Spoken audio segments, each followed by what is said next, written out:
बोले डबा फारी करे जावा नामा तोहर लिखल हेबो।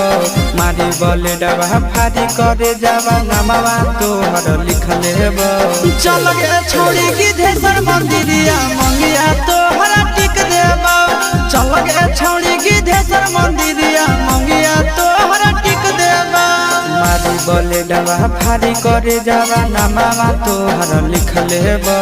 मारी बोले डबा फारी करे जावा नामा तोहर लिखल हेबो।